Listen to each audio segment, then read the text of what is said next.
सुम्बुल एक ऐसे होता है ना कि बाहर से लोग आपको देखते हैं, आपका गेम देखते हैं, उनको पसंद आता है आपका गेम, लेकिन कुछ लोग ऐसे होते हैं कि जो बिना गेम खेले भी आगे बढ़ते जाते हैं। आपको ऐसा कोई व्यक्ति लगा अब तक? बिना गेम खेले आगे तो मैं भी बढ़ी, मतलब मैंने कोई गेम नहीं खेला है, मैं दिल से चली हूँ अंदर। पर उसके साथ मैं अगर एक नाम लेना चाहूँ तो मेरी नज़र में शालीन, और उसका कारण बहुत सिंपल सा है कि शालीन का मतलब मैंने स्टार्टिंग से चिकन के अलावा कोई और मुद्दा देखा नहीं था। Is a nice guy and कुछ और मुझे ज़्यादा गिला शिकवा नहीं है, ऐसा कुछ मैं मन में लेके नहीं घूम रही हूँ। जस्ट दैट कि आई थिंक कि उनका वो जो लव एंगल उन्होंने चलाया, फेक लव एंगल या जो भी था वो, आई थिंक उसके भरोसे वो इतना लंबा आ गए and he still there. So I think कि वो थोड़ा सा कि शायद मैं भी अगर कोई लव एंगल खेलती तो मैं आगे तक पहुंच जाती, फिनाले तक पहुंच जाती, या फिर मैं सिर्फ कैमरा में दिखने के लिए कुछ भी फालतू के मुद्दे उठाते रहती, गंदगी करती या नीचा दिखाती, तो शायद मैं आगे पहुंच जाती। पर मुझे ये सब चीज़ें सही नहीं लगती हैं करना, टू बी ऑनेस्ट।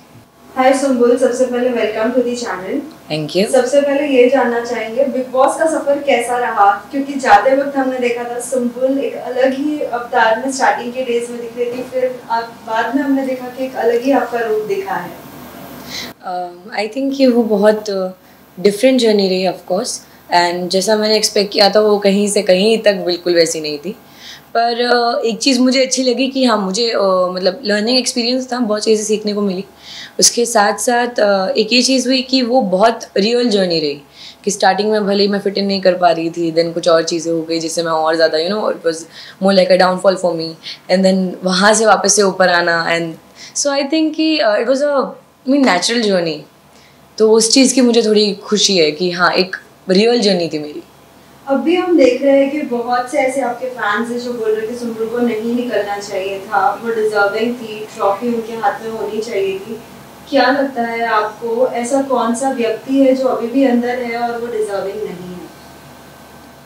ऐसे खैर मैं किसी का वो नहीं लगा सकती कि मतलब कि ये डिजर्विंग नहीं है। They are inside and they still there, there must be a reason that they are there. It's just that कि हाँ, मैं अपने आप को मानती हूँ कि मैं डिजर्विंग थी और मैं और आगे आनी चाहिए थी, मैं जीत भी सकती थी। पर ये मैं नहीं बोल सकती हूँ कि किसको नहीं जीतना चाहिए, कौन डिजर्विंग नहीं है, टू बी ऑनेस्ट। लेकिन फिर भी सुम्बुल एक ऐसे होता है ना कि बाहर से लोग आपको देखते हैं, आपका गेम देखते हैं, उनको पसंद आता है आपका गेम, लेकिन कुछ लोग ऐसे होते हैं कि जो बिना गेम खेले भी आगे बढ़ते जाते हैं। आपको ऐसा कोई व्यक्ति लगा अब तक? बिना गेम खेले आगे तो मैं भी बढ़ी, मतलब मैंने कोई गेम नहीं खेला है, मैं दिल से चली हूँ अंदर। पर उसके साथ मैं अगर एक नाम लेना चाहूँ तो मेरी नज़र में शालीन, और उसका कारण बहुत सिंपल सा है कि शालीन का मतलब मैंने स्टार्टिंग से चिकन के अलावा कोई और मुद्दा देखा नहीं था। Is a nice guy and कुछ और मुझे ज़्यादा गिला शिकवा नहीं है, ऐसा कुछ मैं मन में लेके नहीं घूम रही हूँ। जस्ट दैट कि आई थिंक कि उनका वो जो लव एंगल उन्होंने चलाया, फेक लव एंगल या जो भी था वो, आई थिंक उसके भरोसे वो इतना लंबा आ गए and he still there. So I think कि वो थोड़ा सा कि शायद मैं भी अगर कोई लव एंगल खेलती तो मैं आगे तक पहुंच जाती, फिनाले तक पहुंच जाती, या फिर मैं सिर्फ कैमरा में दिखने के लिए कुछ भी फालतू के मुद्दे उठाते रहती, गंदगी करती या नीचा दिखाती, तो शायद मैं आगे पहुंच जाती। पर मुझे ये सब चीज़ें सही नहीं लगती हैं करना, टू बी ऑनेस्ट। पता है, लव एंगल की जब बात आती है, कहीं ना कहीं आपके साथ भी उन लोगों ने कुछ एक साजिश की थी, आपको भी उसमें कहीं ना कहीं बहकाने की कोशिश की थी कि हाँ, सुम्बुल के बारे में भी आपने भी ये बात की जिक्र की है एक बार टीना से। क्या कहना चाहेंगे, जब अगर गेम खेला चाहते तो इंडिविजुअल अपना गेम खेलना चाहिए, या ये सब मुद्दों को लाना जरूरी है बिग बॉस के घर में, क्योंकि ये तो एवरी सीजन का हो गया है कि एक love angle banana. Do you think so? It is actually Big Boss has also actually become like a film, to be honest, जिसमें एक हीरो है, एक हीरोइन है, एक विलन बन जाता है। जितना मैंने इस सीज़न में नोटिस किया है, इस सीज़न की बात करें मैं पर्टिकुलर, पर मेरी नज़र में ये सही नहीं है। मैं सच्ची बोलूँ तो कि आप मतलब ये क्या, अगर आप फेक लव एंगल खेल रहे हो तो आपको बहुत ज़्यादा सपोर्ट मिलता है। मेरी नज़र में ये सब चीज़ सही नहीं है। मेरी नज़र में आपको गेम भी खेलने की ज़रूरत नहीं है। आप अगर अपने दिल से चलोगे, क्योंकि एक बार मुझे याद है कि रुबीना जी ने भी बोला था कि जो भी करो ना, बस सच्चे दिल से करो और कुछ भी नहीं। तो आप बस दिल से साफ रहो, आप सच्चे दिल से कोई भी चीज़ करोगे वो कहीं से कहीं तक गलत नहीं होगी। तो दिल से चलना चाहिए, दिमाग से पूरी दुनिया चल रही है। अभी भी आपके निकलने के बाद भी कुछ कुछ बातें चलती कि मंडली एक तरफ है, और अपने मंडली में किसी को लेना नहीं चाहती है। शालीन भी अभी कह रहे हैं, हमने कल परसों के भी एपिसोड में देखा है कि कहाँ वो शिव से लड़ रहे हैं कि मंडली बना लिया तो ऐसे लेना नहीं पसंद कर रहे हैं कि मैं तुमसे सिर्फ बात करने गया था, लेकिन ये तो कुछ और ही समझ रहे हैं। एक्चुअली मंडली इज़ नॉट अ कंपनी जैसा बना के रखा है कि मंडली लोगों को हायर करती है वहाँ पे काम करने के लिए, ऐसा कुछ भी नहीं है। मंडली जेन्युइन फ्रेंडशिप है, जो एक शब्द दे दिया गया मंडली, पर उसके अलावा वो एक जेन्युइन फ्रेंडशिप थी जो लोग आपस में जो कनेक्ट कर पाए। शायद किसी एक इंसान से कनेक्ट कर पाए पर धीरे धीरे करके हर एक इंसान से कनेक्ट करने लगे, क्योंकि कहीं ना कहीं मंडली में वो लोग हैं जो काफ़ी सेल्फलेस है। चाहे वो साजिद सर हो, चाहे वो अब्दू हो, चाहे वो शिव हो, चाहे वो स्टैन हो, चाहे वो निमृत हो, या फिर मैं हूँ, तो कहीं ना कहीं एक जो जेन्युइन दोस्ती होती है कि आप दोस्त के लिए कुछ भी कर सकते हो, वो मंडली है। तो मंडली इज़ नॉट लाइक कि कोई भी आए 2-4 दिन अच्छे से बात हो तो उसको एकदम दोस्त बना लिया। नहीं, जब तक आप किसी इंसान से कनेक्ट नहीं करोगे तब तक आप दोस्त नहीं मान सकते ना। बहुत सिंपल सी चीज़ है वो। अगर सुम्बुल आपसे अगर पूछा जाए कि बिग बॉस के घर में this season who was the entertainment person? अरे यार, सब अपने आप में बहुत एंटरटेनिंग है, सच्ची बोलो तो। अर्चना बहुत एंटरटेनिंग है और शालीन भी है कहीं ना कहीं, बहुत उन्होंने भी एंटरटेन किया होगा, क्योंकि हमने जो एक न्यू ईयर पे वो एक एक वीडियो देखा था, तो he is a funny guy I think, तो लोगों ने पसंद किया होगा। एंटरटेनिंग वो भी है, उसके साथ साथ स्टैन बहुत एंटरटेनिंग है, शिव भी बहुत एंटरटेनिंग है, साजिद सर बहुत एंटरटेनिंग थे। तो ऐसा कौन है जो एंटरटेनिंग नहीं है? सब एंटरटेनिंग है कहीं ना कहीं। तो Who was the just we say जोड़ी होता है ना, जोड़ी बनती है हर बार बिग बॉस के घर में, हम देखते हैं कब किसी ना किसी की जोड़ी बनती है। जैसे हमने पहले देखा था सिडनाज जो बहुत ट्रेंड कर रहे थे, ऐसे इस सीजन अगर आपको अगर कोई लगा हो? आई थिंक स्टैन और शिव सबसे माशाल्लाह सबसे प्यारी जोड़ी रही है वो, बिकॉज जब साजिद सर चले भी गए और हम लोग भी थे, इनफैक्ट मैं अभी के भी एपिसोड देखूँ उनको जो दोस्ती का अवार्ड दिया गया and everything, so I think कि वो एक जोड़ी है, वो सबसे माशाल्लाह सबसे कमाल की जोड़ी है, वो एक जोड़ी। और एक साजिद एंड अब्दू, सजदू। ऐसा कोई एक व्यक्ति जो हमेशा हर किसी की फ्रेंडशिप तोड़ना पसंद करता है जोड़ने से ज़्यादा, और खुद को ज़्यादा हाईलाइट करने की कोशिश करता है? You mean the self-centered person? Tina. Why do you think so like that? Because I think she is very self-centered. She wants कि हर एक चीज़ उनके इर्द गिर्द हो, जिसके लिए उनको एक बड़े ही रानी के सिंहासन पे बैठाया गया था, which is actually right, कि उनके थोड़े रानियों वाले एकदम नखरे मुझे लगते हैं। इट्स नॉट दैट कि मुझे कुछ पर्सनल प्रॉब्लम है उनसे, नहीं, because for me show is ended. पर अभी जो आपने मुझे कारण दिया उसके हिसाब से और कोई है नहीं घर के अंदर। मैं ये उन पर इल्ज़ाम नहीं लगाऊंगी कि वो दोस्ती तोड़ती हैं बनाने से ज़्यादा, पर कहीं ना कहीं वो सेल्फ सेंटर्ड मुझे बहुत लगी। साथी सुम्बुल, हाल ही में हमने जब टास्क देखा था, जो टास्क में 3 लोगों की ही जोड़ी चलेगी, लेकिन उसमें आपके ग्रुप ने आपको नहीं चूज किया। आपको क्या लगता है, आपको वो टास्क करना चाहिए था या नहीं? क्योंकि बिग बॉस के घर में कुछ टास्क ऐसे होते हैं जो बहुत ही ज्यादा सहन शक्ति अपने अंदर रखनी पड़ती है टास्क करने के लिए। आपको वो आई थिंक वो टास्क मैंने बिना किए भी किया था, लोगों ने वो देखा होगा कि मैं कितना ज़्यादा इन्वॉल्व थी उस टास्क में। पर उसके साथ साथ जब मैंने अपने दोस्तों के चेहरे देखे टास्क के बाद, तब मुझे लगा कि अच्छा हो मैंने नहीं किया। पर ये है कि हाँ, मैं ऑफकोर्स करना चाहती थी, पर उसके एक दिन पहले जो नॉमिनेशंस हुए थे, तो कहीं ना कहीं मुझे ये लग रहा था कि मेरे कारण ये चीज़ हुई है। तो नेक्स्ट डे उस टास्क में मैंने भी ज़्यादा फोर्स नहीं किया या मैंने ज़्यादा फाइट बैक नहीं किया कि नहीं मुझे जाना है, बिकॉज अगर कहीं ना कहीं मेरे कारण कुछ और गलती होती, कुछ भी होती, मुझे इतना विश्वास था कि नहीं छूटेगा विश्वास मुझे, लेकिन नॉमिनेट वाले में भी था। सो यू नेवर नो कि क्या हो जाए। तो वो चीज़ मुझे थोड़ा डर लग रहा था कि नहीं यार, एक चीज़ मैं ऑलरेडी कर चुकी हूँ, तो यहाँ पे मैं रिस्क नहीं लेती। तो मैं खुद अपनी मर्जी से ही नहीं गई थी। बार बार आपको लोग कहते थे कि सोई हो, अब तो जाग जाओ, अब तो जाग जाओ। ये सुन के आपको कुछ अजीब नहीं लगता था? क्योंकि हर कोई घर में तो बहुत सारे ऐसे लोग थे जो सोए हुए थे, जो अब तक आगे बढ़ गए। मुझे बुरा लगने लगा था बीच बीच में कि अभी तो मैं जगी हुई है। जब मैं जगी थी तब भी बोलते थे कि सोती रहती है, मेटाफोरिकली बात कर रही हूँ। तो मुझे लगी कि यार अब तो मैं अच्छे से कर रही हूँ, अब तो मैं हर जगह इन्वॉल्व हूँ, अब मुझे क्यों बोल रहे हो। वो चीज़ थोड़ी बुरी लग रही थी। और फिर क्या होता है ना कि आपको कोई भी, चाहे वो शेखर सर हो, चाहे सलमान सर हो, कुछ भी आके बोले, वो एक अलग चीज़ हो जाती है। पर वही चीज़ जब कंटेस्टेंट्स आपके सामने रिपीट करते हैं, आपको नीचा दिखाते हैं वो बोल बोल के, तब ज़्यादा बुरा लगता है, because you know you can not say anything, just that कि आपको खुद को पता है कि आप कितने इन्वॉल्व रहे हो, तो बुरा लगता था। But after a point I just you know एक हो गया था कि अभी छोड़ो, मेरे को अभी इतना कर लिया फिर भी कुछ नहीं हो रहा, तो मेरे को इन्वॉल्वमेंट चाहिए ही नहीं, मेरे को होना ही नहीं है। पर फिर आया टॉर्चर टास्क, जिसमें मैं कुछ भी मतलब you know I couldn't control my self, because वो लोग बहुत गलत कर रहे थे। एक ऐसा व्यक्ति जिसके साथ आपकी जर्नी बहुत ही अच्छी रही, अगर किसी एक को अगर चूज करना रहा तो? साजिद सर। क्यों, रीजन? बिकॉज इस वो मतलब एकदम फादर फिगर हो गए थे मेरे लिए घर के अंदर। मेरे को उनसे डांट खाने में डर भी लगता था, और उनके लिए खाना बनाने में खुशी भी मिलती थी, उनके साथ मस्ती करने में मज़ा आता था। सो वो मतलब एक family kind of you know एक अपनापन वाली फीलिंग होती है, तो I has to feel very you know protected and very safe उनके पास में। सुंबुल, पता आपके इतने फैंस हैं कि इतने फैन पेजेस बने हैं, पूछो मत। लेकिन है ना, लोगों की एक शिकायत थी कि अगर आप शालीन को नहीं पसंद करते, उनकी कुछ हरकतें नहीं पसंद करती, फिर भी उनका काम करना क्यों पसंद करती थी आप? क्योंकि कहीं ना कहीं टीना भी एक हद तक ऐसे चिढ़ के फिर वो पीछे हो जाती थी। मतलब स्टार्टिंग की बात करें आप? वो क्या होता है ना, मेरी नज़र में जो चीज़ है कि एक दोस्ती में आपके दोस्त में ज़रूरी नहीं है कि आपका दोस्त एकदम परफेक्ट हो, उसमें कोई फ्लॉ ही ना हो। सो दोस्ती होती यही है कि आप सामने वाले की खामियां जानते हो, वो जो जहाँ गलत है, जो बुराई है वो आप जानते हो, लेकिन उसके बावजूद आप उसको एक्सेप्ट करते हो। मेरी नज़र में दोस्ती वो है, आप उसको समझाते ज़रूर हो। पर मेरे और शालीन में ऑफकोर्स एज डिफरेंस बहुत ज़्यादा था, तो कहीं ना कहीं मुझे बोलने में भी लगता था कि यार ये इंसान ऑलरेडी समझदार है, जो मुझे बाद में लगा कि नहीं है। पर स्टिल मेरे लिए स्टार्टिंग में वही चीज़ थी कि यार he is my friend and whatever, like कुछ भी बुराइयाँ हों, I should accept him the way he is, because दोस्त है मेरा, सो व्हाई नॉट, मेरा ये सोचना था। पापा की बातें कितनी इंपॉर्टेंट लगी, क्योंकि कहीं ना कहीं निमृत को भी हमने देखा था, उनके पापा ने भी उनको कुछ सुझाव दिए थे, लेकिन उनके लिए वो सुझाव इम्पोर्टेंट नहीं थे। लेकिन आपके पापा का एक टाइम हमने ऐसे भी सुना कि उन्होंने बोला था सुंबुल को वोट ना करो, लेकिन आपकी परफॉर्मेंस में कुछ चेंजेस आए, राइट?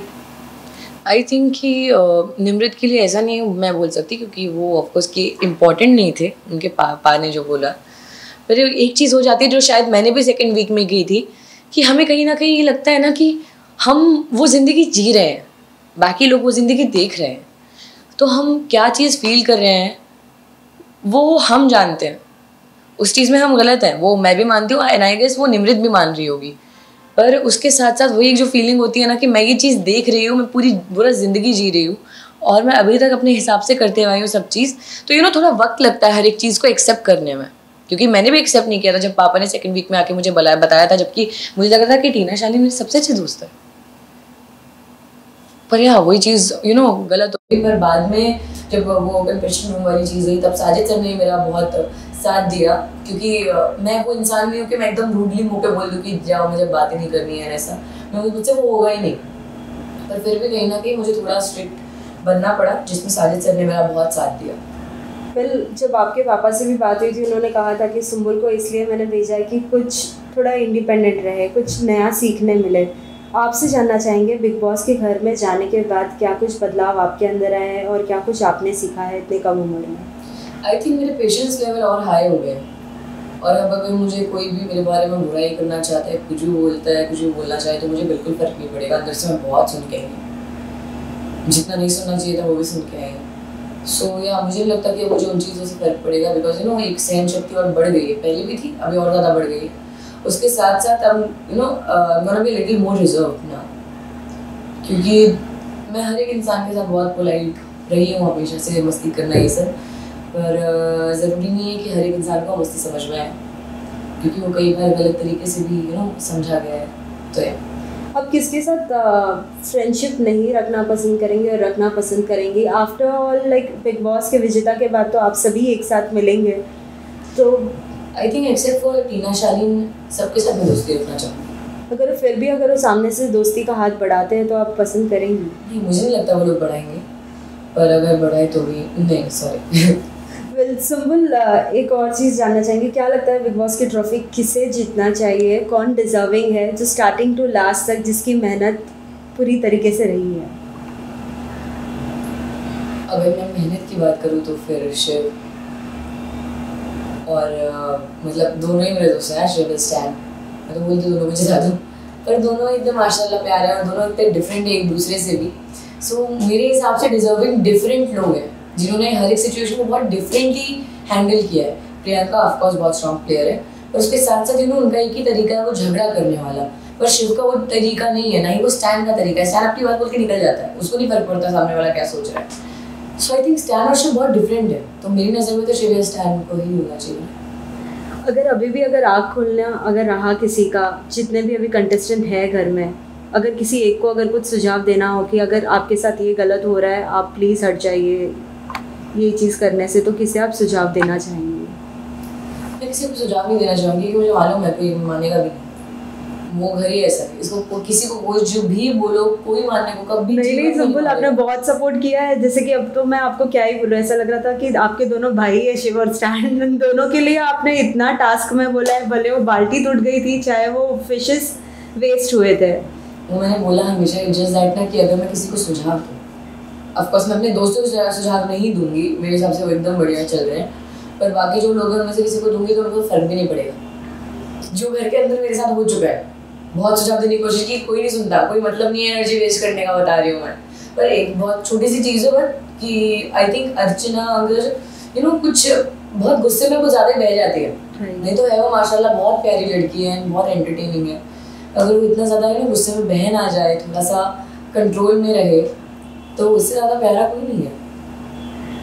साथ ही बिग बॉस के घर में क्या कुछ नहीं मिला था आपको, as in like food dishes and all, बाहर आने के बाद क्या कुछ पसंद करेंगे आप? मैं अभी रोज़ क्या क्या खा रही हूँ, मैंने KFC खा लिया आते साथ, then next day McDonald's, cold coffee, और कल मैंने चाइनीज़ खाया है एंड मोमोज़ खाए कल मैंने, और मैंने क्या खाया था, हाँ मैंने मटन खाया कल, और अभी मैं व्हाइट सॉस पास्ता खाऊंगी, और इसके बाद मैं बाहर निकलते ही साथ ही सब खत्म हो जाएगा तो पानी पूरी खाऊंगी। आपकी सिस्टर से भी हमने बात की थी, उन्होंने बोला था कि लाइक सिस्टर आप लोगों में बोलते हैं अपी बहन जी, बोला था कि हमने तो कभी देखा नहीं था दी को ऐसे रोटी बनाते हुए एंड ऑल, अब तो देख रहे तो अब तो एकदम ही बदल गई है। क्या कुछ आपकी सिस्टर ने आपको कहा? आई थिंक कि वो मतलब उनको भी बिलीव नहीं हुआ पापा और सानी को कि मैंने इतना अच्छा खाना बनाना कहाँ से सीखा, क्योंकि मैं खाना थोड़ा बहुत बनाती थी घर पे, बट कि मतलब शूट करते हैं जब, तो शूट करने के टाइम पे इतना वक्त नहीं मिल पाता है, तो मैंने कभी ज़्यादा खाना बनाया नहीं। पर हाँ रोटी गोल बनानी आती थी मुझे, उसके साथ साथ काफ़ी चीज़ें मैंने घर के अंदर एक्सपेरिमेंट की जो सही निकल गई, चाहे वो चिकन पुलाव, चाहे वो मटन पुलाव, चाहे मैंने मटन एक बार बनाया था वो, या फिर मैंने पोहा तक एक्सपेरिमेंट किया था घर के अंदर, जो सबसे वो ऐसा हो गया था कि सुमन सबसे अच्छा पोहा बनाती है घर के अंदर। तो एक्सपेरिमेंट्स के चक्कर में मैं एकदम बहुत बढ़िया हो गया मेरे साथ, तो मैं तो बड़ी खुशी हो गई थी, मुझे लगा मज़ा। बिग बॉस के घर के बाद बहुत से लोगों को प्रोजेक्ट्स मिले हैं, अभी हाल ही में हमने देखा है कि अंकित एक शो में है। हाँ, अंकित गौतम है। आप अगर पसंद करती है तो किस तरीके का शो पसंद करेंगी और करना चाहेंगी? मैं फ़िलहाल मैं चाहूँगी कि मैं वेब शोज़ पे या मैं फिल्म पे ज़्यादा फोकस करूँ फ़िलहाल के लिए, नहीं तो अगर मुझे एक अच्छी स्टोरी के साथ एक अच्छा बड़ा शो ऑफर होता है टीवी के लिए भी, then why not. It's just that कि मैं थोड़ा कुछ डिफरेंट करना चाहूँगी जी। एक इमली के कैरेक्टर से ऑफकोर्स बहुत अलग, और मेरी पर्सनालिटी से बहुत अलग, जैसा लोगों ने बिग बॉस में मुझे देखा है, क्योंकि उन्होंने उसमें एक फ़र्क देखा है कि मैं इमली में कैसी थी और मैं बिग बॉस में कैसी थी, उन पर बहुत बड़ा फ़र्क है। तो उसके भी अलावा मैं कुछ और एक मैं खुद को चैलेंज करना चाहूँगी, एक चैलेंजिंग रोल चाहिए मुझे, तो मैं वैसा चाह रही हूँ। क्या बिग बॉस के घर के बाद कुछ फैन से मिली है अब तक? हाँ मतलब अभी गई थी मैं ज़रा सा मतलब मॉल ही, तो थोड़े ऐसे अभी ऐसा हो गया है कि सब लोग ही पहचान ले रहे हैं। कैसे रिएक्शंस थे? मतलब सब बहुत ऐसे खुश हो गए थे देख के, सब बता रहे थे कि जिस दिन मैं निकली थी एपिसोड देख के उनके सबके घर वाले रो रहे थे कि मैं चली गई बाहर, उन सब ने बोला कि मैं बहुत डिग्निफाइड वे में रही हूँ करके। मुझे ऐसे दिल को खुशी हुई देख के, पर वही है कि सब पहचाने जा रहे हैं, मैं समझ नहीं आ रहा मैं कहाँ जाऊँ, मैं अकेले कहीं नहीं घूम सकती, मैं थोड़ा सा खुशी हो रही है, मतलब वाह। सिंपल एक आखिरी सवाल, हम हमेशा देखते थे कि कोई अगर किसी के फैमिली के बारे में अगर कुछ बोलता था तो हर कोई स्टैंड लेता था और हर कोई बोलता था कि आप नहीं बोल सकते ऐसे। शालीन ने भी अपनी एक्स वाइफ के लिए भी स्टैंड लिया था, लेकिन जब जब अंकल की नकल अगर निकाली जाती थी तो आपने क्या कभी कुछ किसी को बोला है? कि जब कोई भी किसी की फैमिली तक जाता है, जैसे कि टीना गई थी मेरे डैड तक और अर्चना गई थी, तब लोगों ने मेरा रिएक्शन देखा है। एक झगड़े में किसी की आप इज्जत उतारने लग जाते हो, उससे वो इज्जत उतारते जब आप उसकी फैमिली में जाते हो वो एक अलग चीज़ है। राइट। पर जो पापा की एक्टिंग करना, जबकि वो मेरे पापा की एक्टिंग है भी नहीं, बिल्कुल वैसे बात नहीं करते, पापा पूरी दुनिया जानती होगी, पर उसके साथ साथ वही चीज़ है कि वो एक फन स्पिरिट में होता था। मैंने जब फारा मैम आई भी तो मैंने फारा मैम से पूछा भी था कि अगर पापा को बुरा लग रहा है, बिकॉज मैंने पहले एक बार स्टैंड को बोला था, तो फारा मैम ने बोला कि नहीं पापा इज़ ओके, तो एज लॉन्ग एज पापा इज़ ओके, पापा is taking all of this fun sporting, तब तक मुझे कोई प्रॉब्लम नहीं है। और जिस दिन मैं घर के बाहर आई हूँ, उस दिन मैंने एपिसोड में देखा था कि स्टैन बोल रहा था कि उसको बुरा लगता है कि जितने बार उसको बोला जाता है कि पापा की एक्टिंग करो। सो हाँ, मतलब वो एक सबूत है सब लोगों के लिए कि जिसको बोला जा रहा है करने के लिए, उसको भी थोड़ा वियर्ड लग रहा है कि यार क्यों करा रहे हो, पर as long as my father is taking all of this in a sporting way, then why not, I am happy, he is happy, I am happy. Lastly Sumbul के अंदाज में क्या कुछ कहना चाहोगे उन सभी फैंस को जिन्होंने इतना सपोर्ट किया है सुम्बुल को? आई थिंक उनके लिए कुछ भी बोलना कम पड़ जाएगा, बिकॉज इतना ज़्यादा प्यार दिया है मुझे इतने वक्त तक, और रात दिन पूरी मेहनत करके मेरे पीछे लगे हुए थे, वोट्स एंड एवरीथिंग। सो मैं बहुत लकी हूँ, मुझे ऐसा लगता है कि मुझे इतना सारा प्यार मिला है, एंड फैंस नहीं बोल सकती, एक पूरा फैमिली बन गई है मेरी बार। सो आई फील वेरी ग्रेटफुल, बहुत अच्छा लगता है देख के। Thank you so much.